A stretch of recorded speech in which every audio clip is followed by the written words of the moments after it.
Bonjour à tous, je suis Adrien Géraud de tradingclub.fr et aujourd'hui je vais vous présenter un webinaire concernant le RSI, Relative String Index.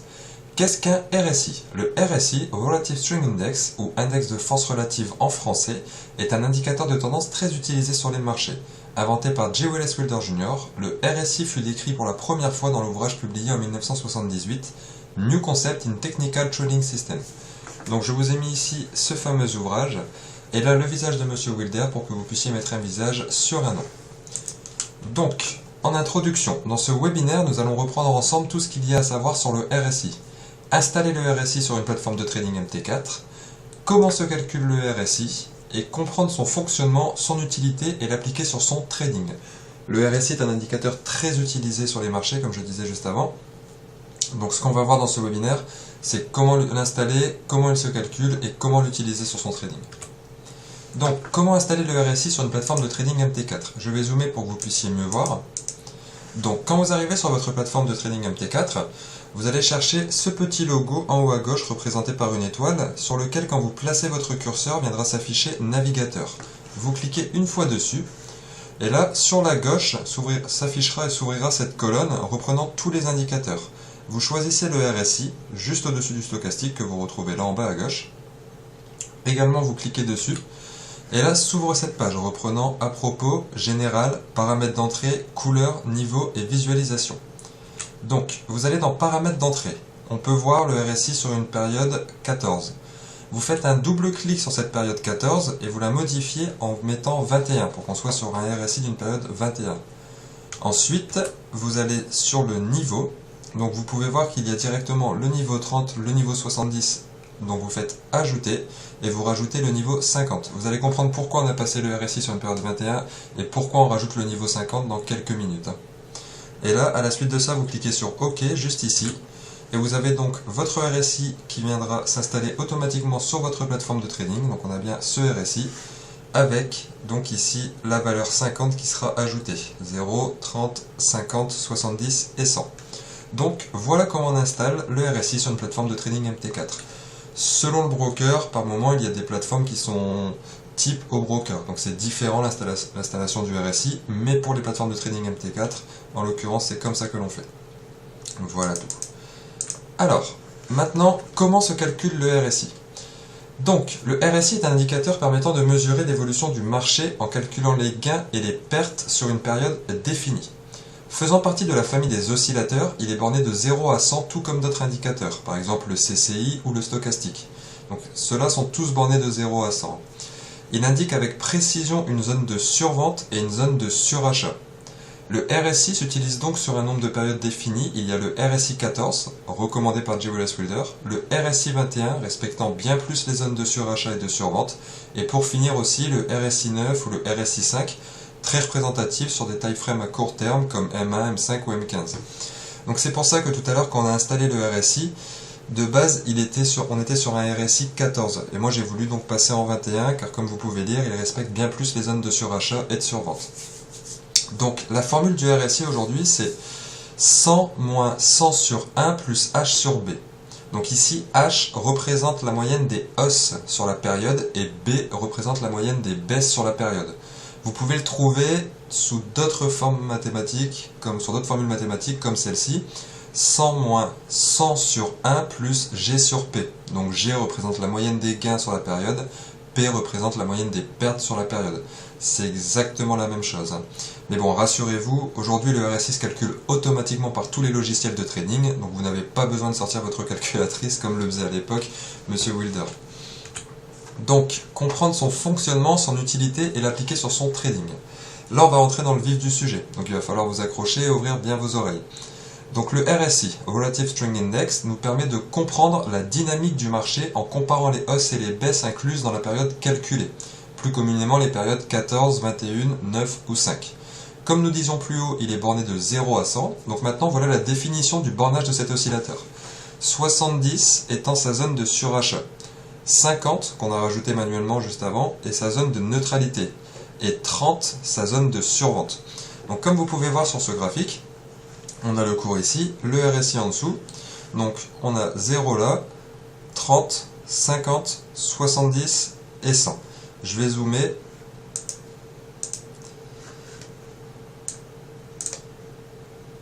hop et là, donc 0, 30, 50, 70 et 100. Donc ça, c'est la zone de survente. Ici, la zone de surachat. Donc, comme nous pouvons constater, deux zones mises en évidence. La zone de survente dite en dessous de 30, donc c'est ici de 0 à 30. Et la seconde zone mise en évidence, la zone de surachat dite au-dessus de 70, donc d'ici à ici. Donc le RSI en zone de survente est favorable à une prise de position acheteuse et à contrario en zone de surachat à une prise de position vendeuse. Ça, il faut bien le comprendre, il faut vraiment que ça rentre parce que il ne faut pas se dire ah, on est en zone de surachat, j'achète. Non, il faut retenir zone de surachat, prise de position vendeuse, favorable à une prise de position vendeuse. Zone de survente, favorable à une prise de position acheteuse. Donc, quand on est ici en zone de survente, on est favorable à une prise de position acheteuse. Quand on est ici en zone de surachat, on est favorable à une prise de position vendeuse. Ce principe de l'utilisation du RSI n'est pas utilisable dans toutes les configurations de marché. Dans un marché en phase de range, de continuité de tendance, il faut donc coupler ce principe en prenant compte des résistances et des supports. Donc, en résumé, voilà la liste de différents arguments techniques du RSI. Argument vendeur en cas de tendance baissière. Donc quand le cours est en tendance baissière, je vais vous donner un argument vendeur. Sortie de zone de survente, donc sortie de la zone 30. Rebond sur l'entrée en zone de survente. Cassure de sa zone de neutralité. Rebond baissier sur sa zone de neutralité. Argument acheteur en cas de tendance haussière. Sortie de zone de surachat 70. Rebond sur l'entrée en zone de surachat. Franchissement de sa zone de neutralité. Rebond haussier sur sa zone de neutralité. Et argument acheteur et vendeur en cas de tendance neutre, l'ensemble des arguments précédents corrélés à un support ou une résistance. Donc je vous ai mis ici ce fameux exemple de support et de résistance que j'ai déjà utilisé sur un autre webinaire précédent, que j'ai déjà proposé. Donc on voit bien le cours qui vient tester ce support, rebondir pour tester cette résistance, pour encore une fois venir tester ce support. Et là, il repart à la hausse et on arrive à franchir. Donc souvenez-vous, une résistance, on la franchit, un support, on le casse. Donc là, le cours continue, vient tester cette nouvelle résistance pour rebondir dessus. Donc là, c'est pas un support qui fait office de support en soi, enfin si c'en est un, mais c'est la moyenne mobile qui fait office de support. Donc on rebondit dessus, hop, et là, on arrive à franchir cette résistance. Et souvenez-vous aussi, une résistance peut devenir un support et un support peut devenir une résistance. Donc, je répète, résistance on franchit, support on casse, résistance peut devenir un support peut devenir une résistance. Et c'est exactement ce qu'on a là. On rebondit sur cette résistance, on vient rebondir sur la moyenne mobile, on franchit cette résistance, on continue, on teste celle-ci, et là, la résistance, ce qui était de base une résistance est devenu un support, car on vient rebondir sur ce support, anciennement une résistance, pour ensuite continuer. Donc ça, c'était les exemples de support et de résistance, donc c'était une petite piqûre de rappel. Et donc, concernant les arguments vendeurs en cas de tendance baissière et les arguments acheteurs en cas de tendance haussière, je vais vous les répéter une fois. Argument vendeur en cas de tendance baissière, sortie de zone de survente, rebond sur l'entrée en zone de survente, cassure de sa zone de neutralité, rebond baissier sur sa zone de neutralité. Argument acheteur en cas de tendance haussière, sortie de zone de surachat, rebond sur l'entrée en zone de surachat, franchissement de sa zone de neutralité, rebond haussier sur sa zone de neutralité. Donc ça, c'est les 4 arguments vendeurs en cas de tendance baissière qu'il faut retenir, et cela les 4 arguments acheteurs en cas de tendance haussière qu'il faut retenir. Excusez-moi. Donc pour mieux comprendre, je vous ai fait ce petit schéma. Donc, argument vendeur en cas de tendance baissière. Donc là, j'ai défini le RSI. Donc vu que c'est un argument vendeur, j'ai mis le RSI en rouge, et vous verrez sur les prochains, quand ce sera pour des arguments acheteurs, j'ai mis le RSI en bleu. Donc on a bien de 0 à 30 la zone de survente.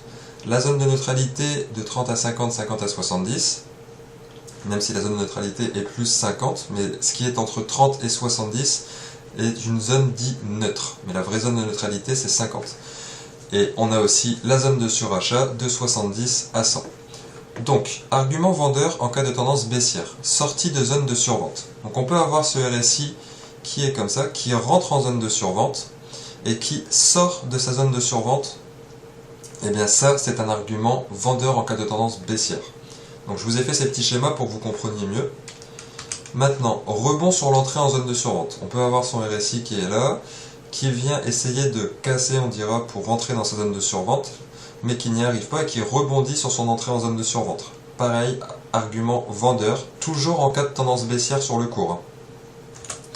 Ensuite, cassure de sa zone de neutralité. On peut avoir son RSI qui est donc entre les 70 et les 50, dans une zone dite neutre, et qui va venir casser sa zone de neutralité, car il va réussir à passer sous les 50. Donc ça c'est pareil, c'est un argument vendeur. Et rebond baissier sur sa zone de neutralité. Donc par exemple, on peut avoir ce RSI qui vient casser sa zone de neutralité et qui va revenir rebondir dessus. Et bien là, c'est un rebond baissier sur sa zone de neutralité. C'est un argument vendeur également. Un argument vendeur peut être même encore plus fort que juste une cassure de sa zone de neutralité. Attendre le rebond par moment, c'est une très bonne chose.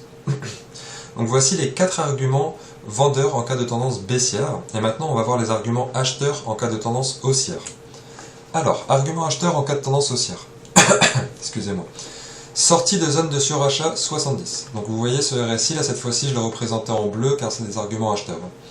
Donc on peut avoir ce RSI qui rentre en zone de surachat entre la zone 70 et 100 et qui va, tout comme tout à l'heure pour la sortie en zone de survente, venir sortir de sa zone de surachat. Donc ça c'est un argument acheteur quand le cours est en tendance haussière, quand le cours grimpe. Maintenant, rebond sur l'entrée en zone de surachat.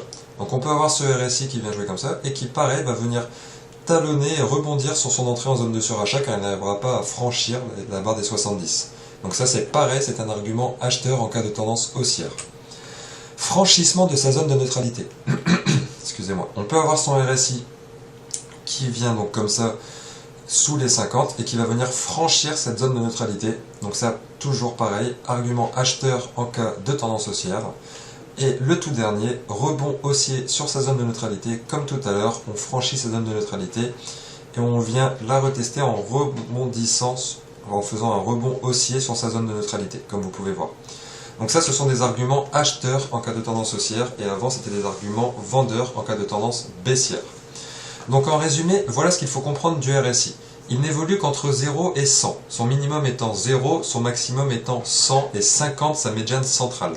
Une tendance haussière se définit par une courbe au-dessus de 50 et pour une tendance baissière, elle se définit par une courbe en dessous de 50.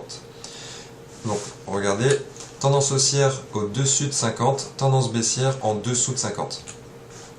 Il mesure l'accélération et la décélération d'une tendance, donc la dynamique de cette tendance. Par exemple, si la courbe descend, c'est que le prix descend de plus en plus vite. Et à l'inverse, si la courbe... excusez-moi, je vais la recommencer. Il mesure l'accélération et la décélération d'une tendance, donc la dynamique de cette tendance. Par exemple, si la courbe descend, c'est que le prix descend de plus en plus vite. Et à l'inverse, si la courbe monte, c'est que le prix monte de plus en plus vite. Vigilance par contre, si la courbe descend tout en étant au-dessus de 50, le prix ne baisse pas mais monte moins vite. Car rappelez-vous, au-dessus de 50, on est dans une tendance haussière. Et si la courbe monte en étant en dessous de 50, le prix descend de moins en moins vite. En quelque sorte, c'est un signal de ralentissement de tendance. Ça vous va? Alors, nous allons maintenant voir des exemples de signal de tendance haussière ou baissière grâce au RSI suite au franchissement ou à la cassure de sa zone de neutralité. Donc, qu'est-ce qu'on a ici? On a le cours qui est en tendance baissière, comme vous pouvez voir. Donc la tendance de fond est une tendance baissière. Et là, qu'est-ce qu'on a? On a le RSI qui franchit sa zone de neutralité donc à la hausse. Donc on peut voir deux bougies assez importantes à la hausse. Et là, qu'est-ce qu'on a? Cassure de sa zone de neutralité à la baisse juste derrière. Il n'a pas réussi à rebondir, vous voyez, donc c'était pas un argument acheteur. Il ne fallait pas acheter directement à la cassure, vu qu'avant c'était un petit peu talonné. Et là, par contre, on casse sa zone de neutralité. Enfin, il ne fallait pas acheter au franchissement, excusez-moi. Donc là, on casse sa zone de neutralité à la baisse, donc on peut vendre. Et qu'est-ce qui se passe? Le RSI chute et le cours, lui, également chute. Donc souvenez-vous, quand le cours casse sa zone de neutralité, quand le RSI casse sa zone de neutralité, le cours suit généralement. Et comme on peut voir, cassure de la zone de neutralité à la baisse, le cours a bel et bien baissé. Et maintenant, on va voir la même chose sur une tendance haussière. Donc qu'est-ce qu'on a? On a ce RSI. Cette tendance... je dirais une tendance secondaire, même si la tendance primaire a l'air d'être haussière également. Cette tendance qui est haussière, et on a quoi ici? On a le franchissement de la zone de neutralité à la hausse. Et qu'est-ce qu'on a? On a le cours qui suit. Donc comme vous pouvez voir, c'est très représentatif. Quand le RSI casse sa zone de neutralité, généralement le cours chute. Quand le RSI franchit sa zone de neutralité à la hausse, généralement le cours monte. Mais il faut être un tout petit peu patient quand même avant de prendre sa position. C'est très représentatif parce qu'on voit que ça monte là et c'est sur la même ligne. Également ici. mais il faut quand même attendre que le signal soit avéré et que le cours suive le mouvement du RSI. Alors, pour entrer au mieux sur les marchés grâce au RSI, il faut donc, petit 1, définir la tendance haussière ou baissière et trouver ses points d'entrée. En tendance de range, nous pourrons rentrer à la vente si le RSI talonne les 70, donc si le RSI talonne la zone de surachat et que le cours arrive sur une résistance. Et donc, pour rentrer à l'achat, si le RSI talonne les 30, donc la zone de survente, et que le cours arrive sur un support. En tendance haussière, nous pourrons rentrer à l'achat de préférence sur un point bas quand le RSI s'approchera de sa zone de neutralité en anticipant un rebond haussier ou lorsque le RSI franchira sa zone de neutralité puis fera un rebond sur sa zone de neutralité pour confirmer la tendance haussière. Donc ça c'est exactement ce que je vous ai montré tout à l'heure avec les schémas. Franchissement de la zone de neutralité, rebond haussier sur sa zone de neutralité. Et en tendance baissière, nous pourrons rentrer à la vente de préférence sur un point haut quand le RSI s'approchera de sa zone de neutralité, en anticipant un rebond baissier ou lorsque le RSI cassera sa zone de neutralité, puis fera un rebond sur sa zone de neutralité pour confirmer la tendance baissière. Petit 5, vigilance par contre aussi aux divergences, que le RSI tout comme le stochastique nous permettent de retracer, pour ne pas tomber dans ce que nous pourrions appeler un piège du marché, mais aussi pour pouvoir anticiper les mouvements à venir. Donc ça c'est très important les divergences. Donc on va les voir ensemble. Donc le RSI permet aussi de retracer les divergences de tendance. Il y en a 4. La divergence de continuation haussière, la divergence de continuation baissière, la divergence d'essoufflement de tendance baissière et la divergence d'essoufflement de tendance haussière. Donc on peut très bien comprendre ce que ça veut dire. Continuation haussière, le cours qui continue à grimper, continuation baissière, le cours qui continue à baisser, essoufflement de la tendance baissière, le cours qui va stopper sa tendance baissière pour sûrement repartir sur une tendance haussière, et pareil, à contrario, essoufflement de la tendance haussière, le cours qui va arrêter de grimper pour repartir à la baisse. Alors, regardez ce qu'on vous a fait, on a mis cette petite barre là sur le côté en forme de pic, de plus petit que, plus grand que, plus grand que, plus petit que, avec plus bas, plus haut, plus bas, plus haut. Donc vous allez comprendre pourquoi. Donc concernant la divergence de continuation haussière, en tendance haussière, lorsque le cours marque des plus bas de plus en plus haut, des plus bas de plus en plus haut, et que le RSI marque des plus bas de plus en plus bas, c'est un signal d'achat, de continuation de tendance. Donc c'est pour ça qu'on a fait cette barre qui part du bas vers le haut et du bas vers le bas.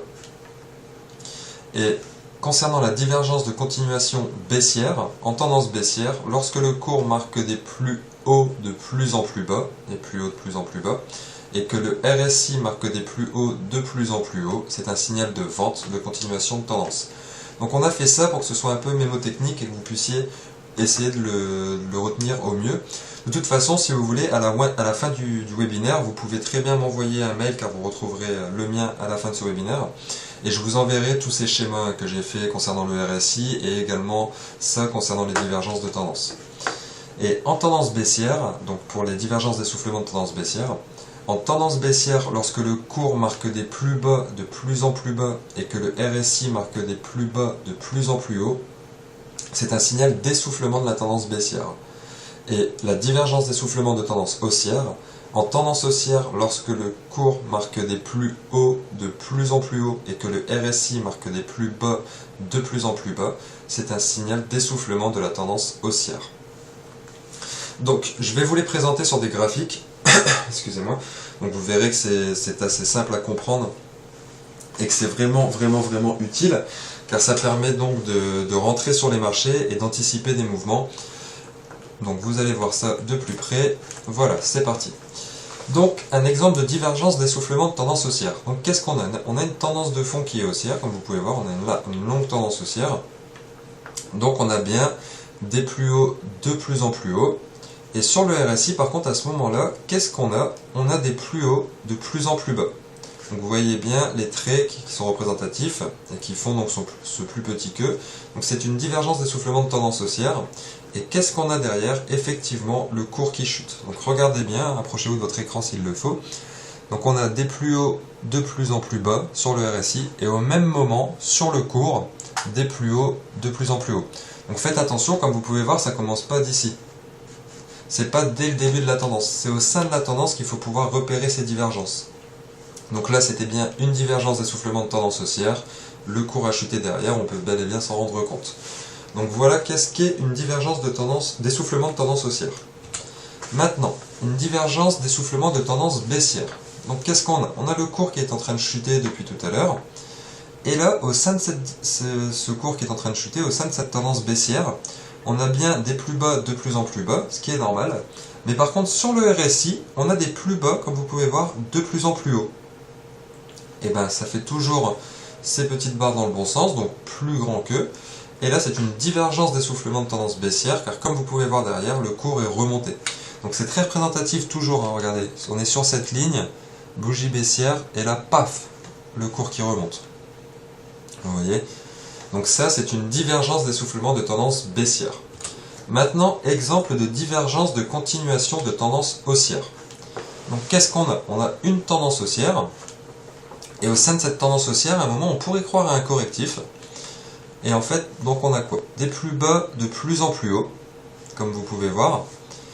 Mais sur le RSI, on a des plus bas de plus en plus bas. Et ça, c'est un signal d'achat, car ça prévoit une continuation de tendance. Et qu'est-ce qu'on a derrière? Effectivement, le cours qui continue à grimper. C'était pas un réel correctif. Donc ça, c'est un signal d'achat, une divergence de continuation de tendance haussière. Donc je reprends le cours qui est en hausse. Au sein de ce cours, un petit effet correctif, mais non. On a toujours des plus bas de plus en plus haut, mais sur le RSI, des plus bas de plus en plus bas. Divergence de continuation haussière, signal d'achat, et clac, le cours lui continue à grimper. Et maintenant, exemple de divergence de continuation de tendance baissière. Donc comme vous pouvez voir, on a ce cours, on a cette longue tendance baissière. Et donc qu'est-ce qu'on a? Donc on a des plus hauts de plus en plus bas, que vous voyez ici. Et sur le RSI, par contre, ce sont des plus hauts de plus en plus haut. Donc ça lié deux fois, on l'a aussi ici, plus haut de plus en plus bas, mais ici, plus haut de plus en plus haut. Donc ça, plus grand que cette fois-ci, c'est un signal de vente, de continuation de tendance. Et qu'est-ce qu'on a? Parce qu'on aurait pu croire aussi ici un correctif, hein, mais non. Et qu'est-ce qu'on a? Effectivement, le cours qui continue à chuter derrière. Donc, on les revoit rapidement. Donc, continuation de tendance haussière. Lorsque le cours marque des plus bas de plus en plus haut et que le RSI marque des plus bas de plus en plus bas, signal d'achat, continuation de tendance. Continuation de tendance baissière. Lorsque le cours marque des plus hauts de plus en plus bas et que le RSI marque des plus hauts de plus en plus haut, signal de vente, continuation de tendance. Divergence d'essoufflement de la tendance baissière. Lorsque le cours marque des plus bas de plus en plus bas et que le RSI marque des plus bas de plus en plus haut, c'est un signal d'essoufflement de la tendance baissière. Et divergence d'essoufflement de la tendance haussière. Lorsque le cours marque des plus hauts de plus en plus haut et que le RSI lui marque des plus hauts de plus en plus bas, c'est un signal d'essoufflement de la tendance haussière. On revoit sur les graphiques, divergence d'essoufflement de tendance haussière, plus haut de plus en plus haut, plus haut de plus en plus haut. Sur le RSI, plus haut de plus en plus bas. Et bien, essoufflement de la tendance haussière, et hop, on a le cours qui chute. Divergence d'essoufflement de tendance baissière. Plus bas de plus en plus bas, mais sur le RSI, plus bas de plus en plus haut. Divergence d'essoufflement de tendance baissière, effectivement, on a le cours qui repart à la hausse derrière. Divergence de continuation de tendance haussière, donc des plus bas de plus en plus haut, mais sur le RSI, des plus bas de plus en plus bas. Effectivement, c'est une continuation de tendance haussière, on a le cours qui continue à grimper. Divergence de continuation de tendance baissière, des plus hauts de plus en plus bas, des plus hauts de plus en plus bas, et sur le RSI par contre, des plus hauts de plus en plus haut, des plus hauts de plus en plus haut. Et bien c'est un signal de vente, c'est une continuation de tendance baissière, et effectivement on a une tendance baissière qui se poursuit derrière. Voilà, donc ça c'était concernant les divergences, donc c'est très important de les connaître et de savoir les retenir. S'il le faut, repassez-vous ces 2-3 minutes sur lesquelles je parle des divergences. Ça fait pas de mal, c'est vraiment important de les savoir. Il faut que ce soit instantané pour vous, il faut que vous soyez capable de les repérer très rapidement. Donc en conclusion sur le RSI. En conclusion de ce cours, nous avons fait une approche du RSI, dit du Relative String Index. Le RSI est un indicateur de la famille des oscillateurs, très ancien mais toujours utilisé massivement par les traders contemporains. Il est important de savoir le comprendre et l'utiliser, Et le RSI, combiné à d'autres indicateurs comme le stochastique, sur lequel vous pouvez retrouver un webinaire également, permet réellement d'anticiper des mouvements sur les marchés. Donc le RSI, personnellement, moi je l'utilise quand je trade. Je l'utilise tous les jours sur mon trading. Pourquoi? Car c'est vraiment représentatif et surtout quand c'est ajouté au stochastique. En fait, je l'utilise principalement pour tout ce qui est divergence. C'est vraiment important de savoir repérer ces divergences pour éviter de rentrer dans le mauvais sens, enfin dans ce qu'on penserait être le bon sens sur le marché, mais au final qu'il y ait une divergence et que ça ne nous rende pas service, que ça se retourne contre nous. Donc voilà, donc s'il le faut, regardez plusieurs fois ce webinaire. J'espère qu'il a été constructif pour vous. Je vais indiquer mon adresse mail. Donc si vous voulez que je vous envoie donc tous les schémas que j'ai fait ainsi que le petit mémo technique concernant les divergences de tendance, il n'y a pas de problème, je vous les enverrai. Donc en tout cas, je vous remercie d'avoir suivi ce webinaire. Je vous souhaite une très bonne fin de journée à tous, de bons trades et à bientôt. C'était Adrien Géraud de tradingclub.fr. Au revoir.